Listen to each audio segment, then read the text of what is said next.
Hi friends, നമുക്ക് beetroot തോരൻ വയ്ക്കാം. അതിലേക്ക് വേണ്ടി 2 മീഡിയം സൈസ് ബീട്രൂട്ട് ചെറുതായിട്ട് തോരൻ അരിയും പോലെ അരിഞ്ഞു വെച്ചിട്ടുണ്ട്. പിന്നെ ഇവിടെ ഒരു 1-1.5 സ്പൂൺ എണ്ണ ചൂടാകുന്നുണ്ട്, വെളിച്ചെണ്ണയാണ്. നമുക്ക് അതിലേക്ക് കടുകിടാം. കുറച്ച് ഒരു 1/4 സ്പൂൺ കടുക്,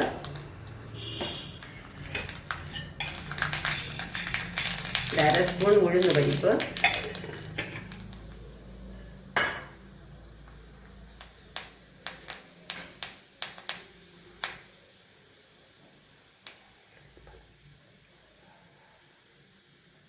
ഉഴുന്ന് പരിപ്പ് ചുവന്ന് വരുമ്പോൾ നമുക്ക് ഈ ബീട്രൂട്ട് ഇടണം. കുറച്ചുകൂടെ ചുവന്ന് വരട്ടെ. അല്പം കൂടെ മൂക്കാനുണ്ട്.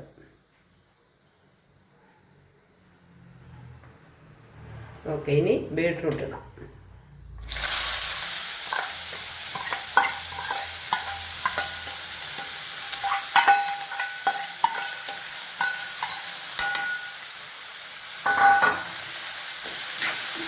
എന്നിട്ട് ഇതൊരു 2-3 മിനിറ്റ് വഴട്ടണം.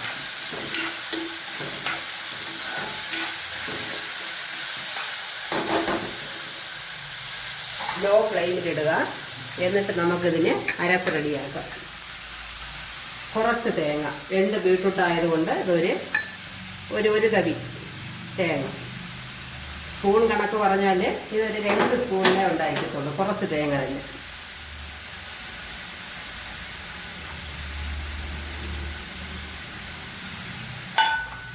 ഇത്രയും കുറച്ച്. എന്നിട്ട് ഒരു 1/4 സ്പൂൺ, ചെറിയ സ്പൂണിന് 1/4 സ്പൂൺ വറ്റൽമുളക് പൊടി.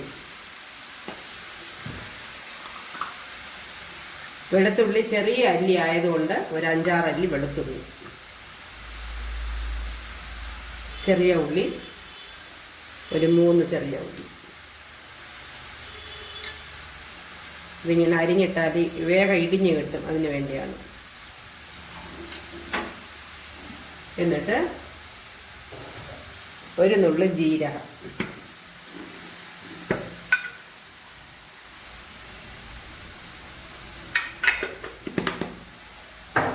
പരലുപ്പാണ് യൂസ് ചെയ്യുന്നത് കൊണ്ട് കുറച്ച് പരലുപ്പ്, ഒരു 1/4 സ്പൂണിനും കുറവായിട്ട്.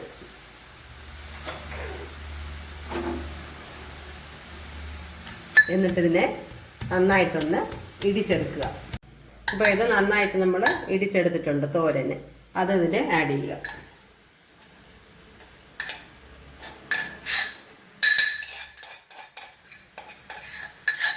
കൂട്ടിട്ടിട്ട് ഇളക്കരുത്. ഇത് ബീട്രൂട്ട് ആയതുകൊണ്ട് കുറച്ച് വേവുണ്ട്.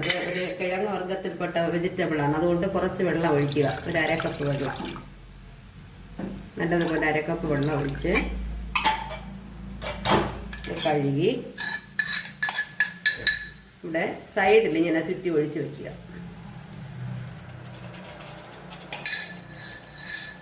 എന്നിട്ട് മീഡിയം ഫ്ലെയിമിൽ വെച്ചിട്ട് ഒരു 10-15 മിനിറ്റ് ഇത് നന്നായിട്ട് വേഗണം. അടച്ചു വെച്ച് വേവിക്കും. ഒരു 10-12 മിനിറ്റ് കഴിഞ്ഞപ്പോൾ വെള്ളം നന്നായിട്ട് വറ്റി വന്നിട്ടുണ്ട്. ഇനി അടയ്ക്കണ്ട, അടപ്പില്ലാതെ ഇങ്ങനെ അപ്പോഴപ്പോഴായിട്ട് ഒന്ന് 2-3 മിനിറ്റ് ഇളക്കി കൊടുക്കുക. വെള്ളം നന്നായിട്ട് തോർന്ന് വരണം. എന്നിട്ട് തോരൻ റെഡിയാവും. അങ്ങനെ നമ്മുടെ ബീട്രൂട്ട് തോരൻ റെഡിയായിട്ടുണ്ട്. എല്ലാവരും ട്രൈ ചെയ്ത് നോക്കണം. Okay friends, please share and subscribe.